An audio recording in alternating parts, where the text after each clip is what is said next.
Red on. We haven't had a chance to wear the road jerseys yet, so I know our guys will be excited to do that. They're excited about the opportunity to play against such a good team like Boston College. It's our first road game as a team this year, and I know that always provides a lot of excitement and energy. But we're playing against a really good team, one of the oldest team, if not the oldest team, an experienced team in the ACC.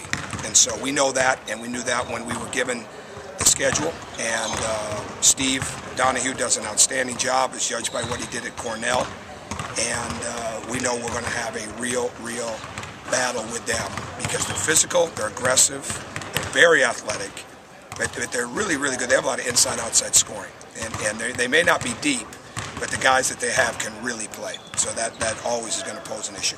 Is this a good measuring stick for where this program is, right? I don't look at it like that. You know, I think you look at it in chunks, and so it's always good, like after maybe a 3-game series like we had, and then turn around with another 3-game series.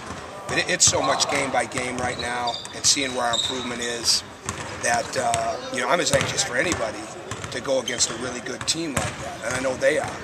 But a measuring stick, I don't view it like that. That's too much of a hypothetical for me. It's much more about, you know, how do we compete? How do we play in new surroundings? How do we respond for the first time on the road? And how do we keep it as normal as possible for this group right now and keep them focused the way that they've been focused? And to this point, they've been excellent with that. But again, we haven't been on plane yet. So.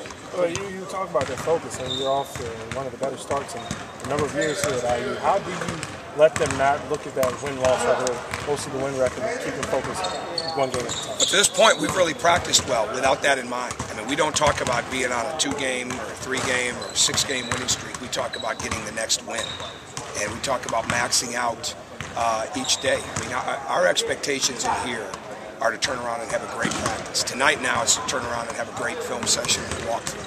First off, for them to get a great meal in Boston. Okay, that's on them. But for us, it's the great film session, walkthrough tomorrow, a great walkthrough, and then to come out and play a great game. So if you start getting ahead of yourself, and we do that every once in a while in coaching, where we know we're going to see something from something in another team, and that we're working on, so I'll add that to them. That just keeps it interesting. But we don't get ahead of ourselves. And to this point, they haven't allowed that to happen. How important is this in the learning process, just it being the first road game, going through all the things? Oh, I think it's huge. But again, that's when you kind of come back and you look at, okay, what we like, what didn't we like, what would we change next time? And really, we're pretty status quo with how we travel. So but it's the first time as this team being together, and it's the first time for the young players to be together in this, and that always poses, you know, new challenges. But usually what happens, they get in. What the bottom line for us is this: okay, we got to take care of the basketball. We've got to take care of the defensive backboard. We can't allow them to come and get open threes, because when they do that, especially the way they shot the ball at times this weekend in Florida in the tournament, that they were outstanding doing that. And we can't let Reggie Jackson and Joe Trapani take the game over. So those are what you stay focused on as much as possible. When the game's over, you look at how you handled your keys, you look at what you did well, what you didn't do as well, you get your corrections made, and you get ready to play again. What makes Reggie Jackson so tough to guard? He gets you on the side. He does an excellent job. When I was back in Conference USA, he was very much like Steve Logan, who played at Cincinnati. Now, they won't recognize that name, but to me, that's what it was like. You can't let him, you can't get side to side with him. He's too strong, he's too powerful. He just attacks the big and pick and roll. He's an outstanding pick and roll player, and they surround him with shooters. So when the game is on the line, it's going to be in his hands. And the other thing he does is he's fearless. So I don't know the young man personally, but when he's got the ball in his hands, he usually feels like something good is going to happen, and their team usually feels like something good is going to happen. You can see that from the film. Tom, you, as a coach, the Big Ten, the ACC, that type of challenge from that standpoint, you know, prior to the conference, do you look at it in terms of that? Well, I watch the games with interest, and I watched last night, the last 5 minutes that I saw in that game, and I'm sure I'll see bits and pieces tonight, but I'm more into looking at the films. You know, I rarely watch a game, but I certainly follow the scores, and I want the Big Ten to do well, there's no doubt about it. Just like as we get ready for bowl season with football, you want the Big Ten to do well, but my complete focus and their complete focus is on how we play. You coached against this staff before when you were at Cornell. Talk about what kind of play we'll see. Well, they're a combination of different things. They play very much like Michigan does with their offense. He's got his own system, which is a little bit different than the Princeton system that it gets credit for, but there's some family relationship there with that. What they've done more than ever, and I think this is where he's playing to his talent level, is he's really utilizing the ball screens a lot of different ways. He does some very unique things with the ball screens. So we're going to have to be locked into our game plan as much as we can possibly be on how we're playing different situations. We're growing up to the point where you want your concepts to be at the forefront of what you do, but you also have to game plan for certain things. And as a team gets older, matures, understands the value of defense, they start to understand those things more and more. Now you got to go out and execute it, but they're starting to understand that more and more, and we're going to have to do that in this game.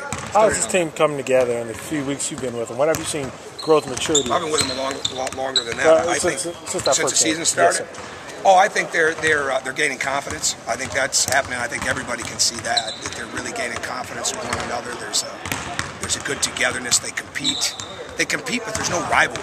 You know, that's what you don't want when you have guys competing against one another. I think there's a like for one another. I think that's come out clearly in our recruiting.